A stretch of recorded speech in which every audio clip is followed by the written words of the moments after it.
Yeah.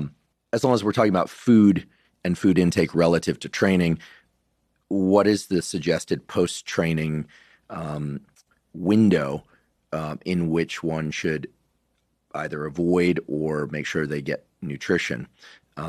Meaning, how long does one have after, let's say, a resistance training session of about an hour? Mm-hmm. Seems to me that's what most people are doing if they're investing in resistance training, maybe plus or minus 20 minutes? Yeah.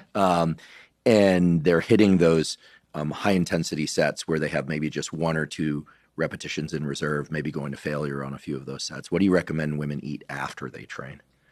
So we know that women who are in their reproductive years need around 35 grams of good protein, high quality leucine-oriented protein within 45 minutes.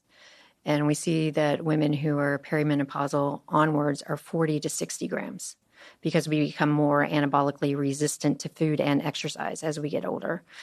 When we look at like the recovery window for food, there are definitely sex differences because we hear all the conversation of there's no recovery window. It's, it's old science.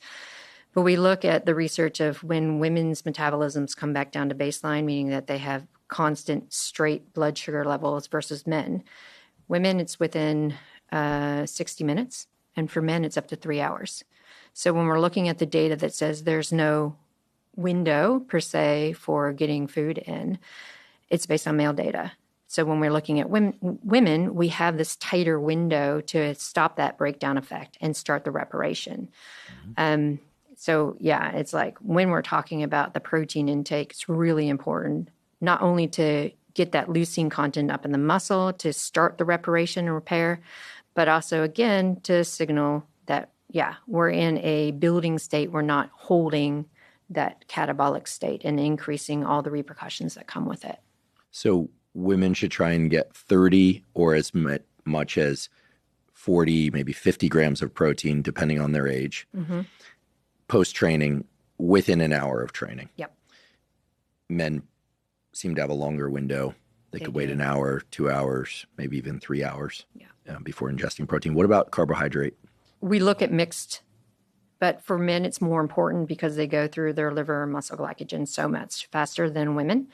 So when we look at women, we want to get around 0.3 grams per kilo of carbohydrate within 2 hours of finishing. So we look at protein and people are like, whoa, that's a big dose of protein. How do I get it all in? It's like, yeah, well, you can look at how we mix all of these things. And you're also getting carbohydrate in with that. So that's why I say you could have your next meal after your training session.